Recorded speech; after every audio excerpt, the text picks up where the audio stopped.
कैसे हो आप सभी मेरे प्यारे बच्चों। एक बार फिर से मैं आपका मयंक सर आप सभी से मिलने के लिए आ गया हूँ।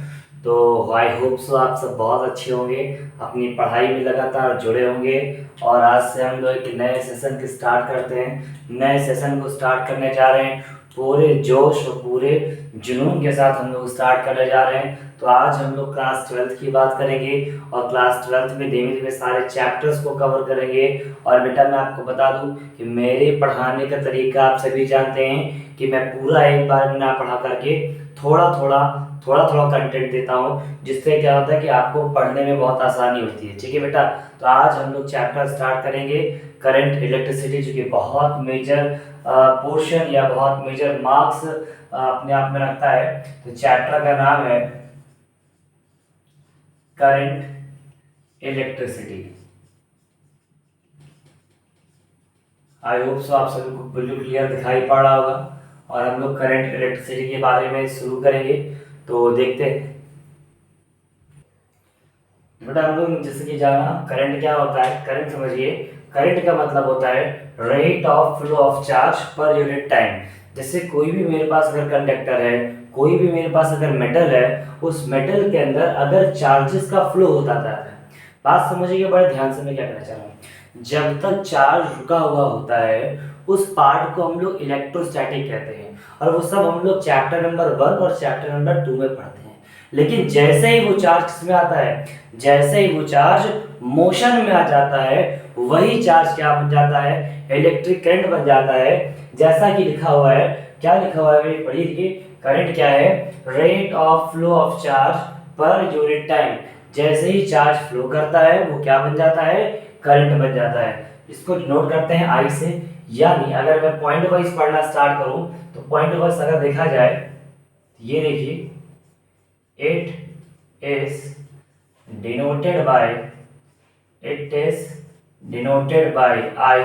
इसको हम लोग आई से रिप्रेजेंट करते हैं। तो इसका जो फॉर्मूला बनेगा वो फॉर्मूला ऐसा बनेगा कि आई इज इक्वल टू होगा बेटा, आई इज इक्वल टू जाएगा क्यू अपॉन टी। आई बराबर क्या हो जाएगा, क्यू अपॉन टी। आई का मतलब यहाँ पे इलेक्ट्रिक करंट से है, क्यू का मतलब यहाँ पे चार्ज से है, और टी का मतलब यहाँ पे किससे है, टाइम से। तो आई बराबर होता है क्यू अपॉन टी। आगे बढ़ते हैं, अब कोई भी चीज है उसको मेजर भी करेंगे। तो करंट को मेजर किस में करते हैं, यानी इट इज मेजर्ड, इनकी बात करें, it is measured, it is measured in, किसमें नापा जाता है करंट, करंट नापा जाता है एम्पियर में। किसमें नापा जाता है, एम्पियर में। It is measured in ampere, ampere में इसको मेजर किया जाता है। ठीक है, अब यहाँ पे कुछ छोटी यूनिट भी मिलेंगी, कुछ बड़ी यूनिट भी मिलेंगी। तो जैसा इस्तेमाल होता है वैसा हम लोग इस्तेमाल कर लेते हैं। तो बात करते हैं कि छोटे छोटे पार्ट्स की। तो कभी कभी न्यूमेरिकल जब सॉल्व करते हैं तो बताते हैं 1 मिली एम्पियर का मतलब क्या होता है ना, ध्यान दीजिएगा। 1 मिली एम्पियर का मतलब होता है 10 की पावर -3 एम्पियर। ठीक है, और अगर 1 माइक्रो की बात करें तो 1 माइक्रो एम्पियर होता है 10 की पावर -6 एम्पियर। और जैसा इस्तेमाल करना होता है वैसा इस्तेमाल हम लोग कर लेते हैं।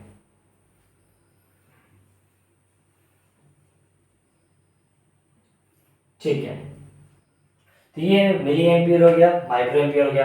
अच्छा, मेजर करते किससे हैं, देखो हर चीज को मेजर करने के लिए कोई ना कोई डिवाइस बना होता है। तो वैसे ही करंट की बात करें तो करंट को मेजर करने के लिए एक डिवाइस होता है, क्लास 10th में भी आप पढ़ के आए हो, जिसको कहते हैं क्या, बोलो, एमीटर कहते हैं। क्या कहते हैं, एमीटर कहते हैं। यानी नेक्स्ट पार्ट की अगर हम बात करें, नेक्स्ट पार्ट की बात करें, ammeter, emitter is a device, emitter is a device which is used, which is used, दिखाई पड़ रहा होगा मेरे ख्याल से, which is used to measure, which is used to measure current। Current को नापने के लिए एमीटर का इस्तेमाल करते हैं। अब जैसे आपके पास कोई सर्किट आई, हो सकता है वो सीरीज की हो सकता है वो पैरेलल हो, और कभी कभी तो मेनली वो क्या होगी, वो मिक्स सर्किट ही आती है। एग्जाम में भी सिंपल क्लास 12th में क्वेश्चन आने वाला नहीं है। जिस हिसाब से पेपर चेंज हो रहा है, पेपर का पैटर्न बदल रहा है, आप सभी देख रहे हैं, नीट का, जेई का, बोर्ड का पूरा पैटर्न बिल्कुल इधर से उधर होके रखा है, क्वेश्चन के लेवल कैसे बन रहे हैं, तो धीमे धीमे बहुत कुछ पढ़ना है अभी, ठीक है। तो हम लोग अभी धीमे धीमे स्टार्ट कर रहे हैं, तो लगातार जुड़े रहोगे तो बहुत सारी चीजें मिलेंगी। चैप्टर बहुत बड़ा है, जो चीजें आप ऑफलाइन नहीं पढ़ पा रहे हैं वो भी हम लोग ऑनलाइन लेके चले आएंगे, ठीक है। एमीटर को कनेक्ट कैसे करते हैं, अगर मैं इसकी बात करूं, एमीटर की बात करूं, इट विल ऑलवेज connected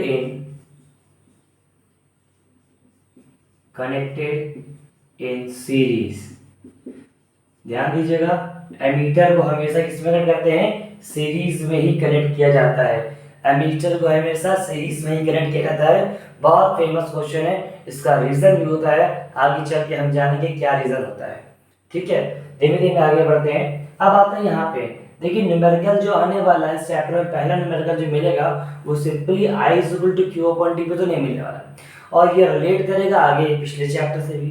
तो आपने पिछले चैप्टर में पढ़ा है q equal two plus minus any, यानी क्वांटाइजेशन ऑफ चार्ज की बात करूं और रिलेट करने की बात करूं, तो जैसा कि अगर मैं यहाँ पे एक एस्टेरिस्क लगा के बताऊं कि बेटा i इक्वल टू होता है q अपॉन टी, और हम एक और बात जानते हैं, क्या q equal two plus minus any होता है कि नहीं होता, बोलो क्या q equal two plus minus any होता है। तो यदि अगर q equal two plus minus any है तो क्या मैं इसकी वैल्यू उठा करके यहाँ पे ला के रख सकता हूँ, और अगर मैं ऐसा रख सकता हूँ तो मेरे साथ बताओ i इक्वल टू क्या हो जाएगा, sir i equal to n e upon क्या हो जाएगा, t हो जाएगा। और ये रहा तुम्हारा फॉर्मूला, सबसे बेसिक फॉर्मूला क्लास 12 का करंट इलेक्ट्रिसिटी का, पहला जो आपका क्वेश्चन मिलेगा एनसीईआरटी में, एसएल अरोरा में, डीसी पांडे में, या कोई भी बुक आप लेंगे तो उसमें इसके क्वेश्चन मिल जाएंगे i equal to n e upon t पर।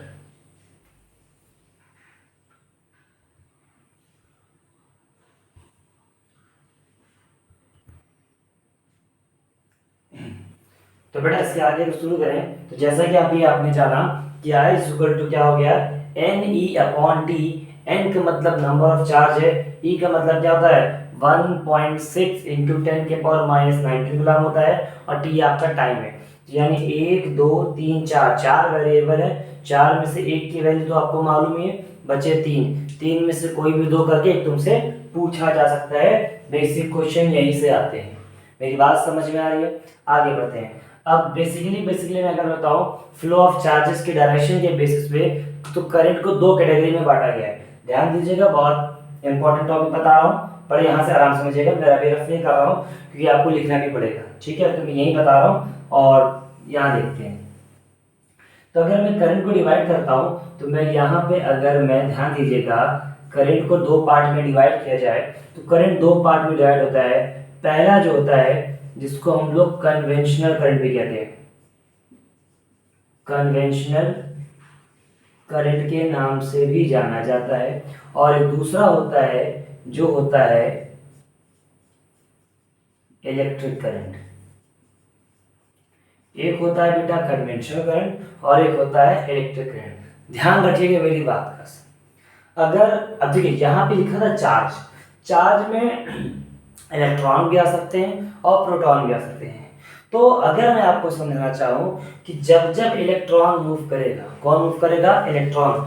अगर इलेक्ट्रॉन का मूवमेंट हो रहा है यानी इलेक्ट्रॉन का फ्लो हो रहा है, तो कौन होगा वो, इलेक्ट्रिक करंट कहलाता है। क्या कहलाता है, इलेक्ट्रिक करंट कहलाता है। लेकिन यदि किसी कारणवश प्रोटॉन का मूवमेंट हो जाता है तो वो हमारा कन्वेंशनल करंट कहलाता है, यानी चार्जेस के ऊपर भी डिपेंड करता है उसका नाम। अगर इलेक्ट्रॉन का फ्लो हो रहा है तो इलेक्ट्रिक करंट कहलाता है, और यदि प्रोटॉन का फ्लो हो रहा है तो कन्वेंशनल करंट कहलाता है। लेकिन जितना आपके क्लास 12 में क्वेश्चन मिलेंगे हमारे सीबीएसई बोर्ड लेवल तक के, उसमें इलेक्ट्रिक करंट के बारे में ही होगा। यानी इसमें अगर मैं बात करूं तो ये हो जाएगा मोशन ऑफ प्रोटॉन की बात करेंगे, यानी पॉजिटिव चार्ज की बात करेंगे, और यहाँ अगर बात करें तो हम फ्लो ऑफ इलेक्ट्रॉन की बात कर सकते हैं। यहाँ फ्लो लिखेंगे तो ज़्यादा बेहतर रहेगा। फ्लो ऑफ पॉजिटिव चार्ज या फ्लो ऑफ नेगेटिव चार्ज। और एक और मैं यहाँ समझा, उसके बाद एक छोटा सा बेसिक सा क्वेश्चन, इलेक्ट्रिक करंट कैसी क्वांटिटी होती है, स्केलर होती है या वेक्टर होती है। देखिए स्केलर होती है या वेक्टर, डायरेक्ट अगर आंसर पूछे तो आंसर तो मैं बता दूंगा। Electric current is a scalar quantity, कैसा होता है भी ये, स्केलर। लेकिन अभी कुछ बच्चे मुझसे पूछते हैं सर कि इलेक्ट्रिक करंट में डायरेक्शन भी होती है। जब हम सर्किट बनाते हैं एक पॉजिटिव टर्मिनल होता है, एक नेगेटिव टर्मिनल होता है, तो सर हम करंट को एरो बना के दिखाते हैं डायरेक्शन। तो अगर डायरेक्शन है तो ये भाई ये वेक्टर होना चाहिए। तो मैं इन बच्चों को एक बात बता दूं कि सबसे पहले तो आप ये पॉइंट जानिए, नोट करके यहाँ पे मैं दिखाई पड़ रहा हूँ आपको। सबसे पहले यहाँ पॉइंट मैंने याद करें, इलेक्ट्रिक करंट जो होता है इज आ स्केलर क्वांटिटी।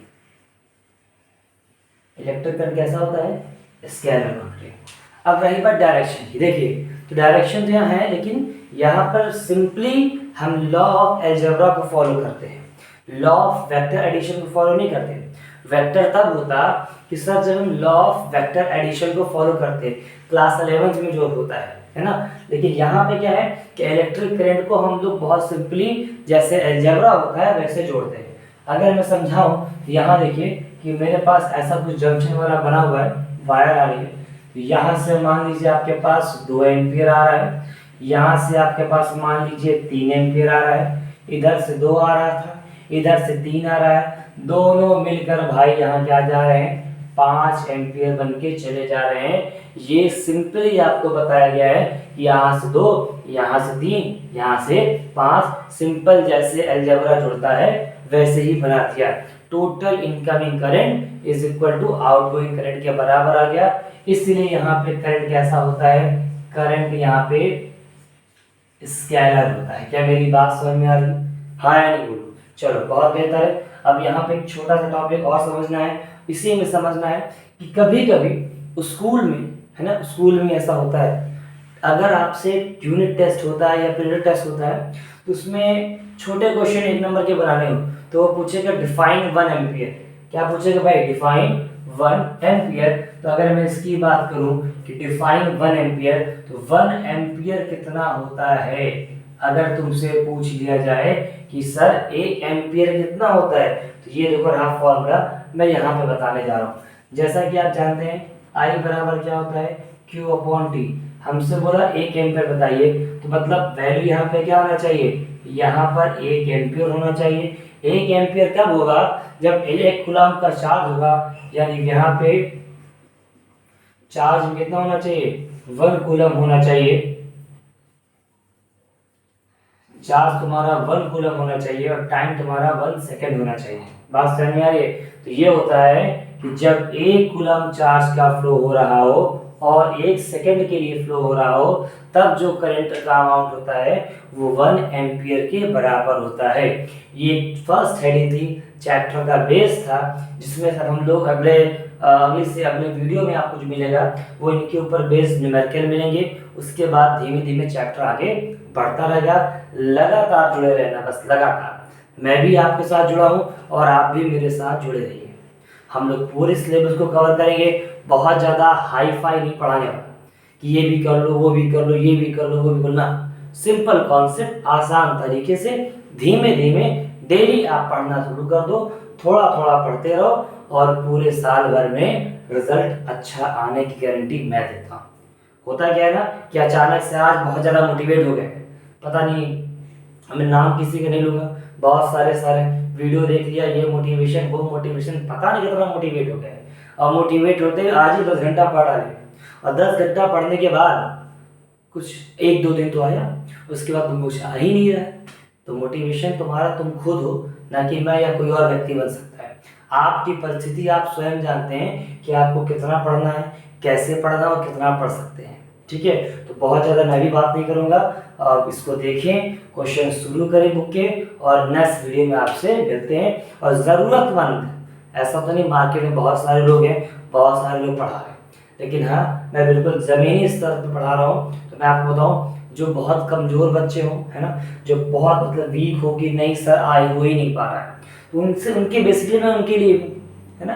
तो ज़रूरतमंद जितने बच्चे हो उनको शेयर करें और धीमे धीमे पढ़ने के लिए प्रेरित करें। ठीक है, जय हिंद बेटा।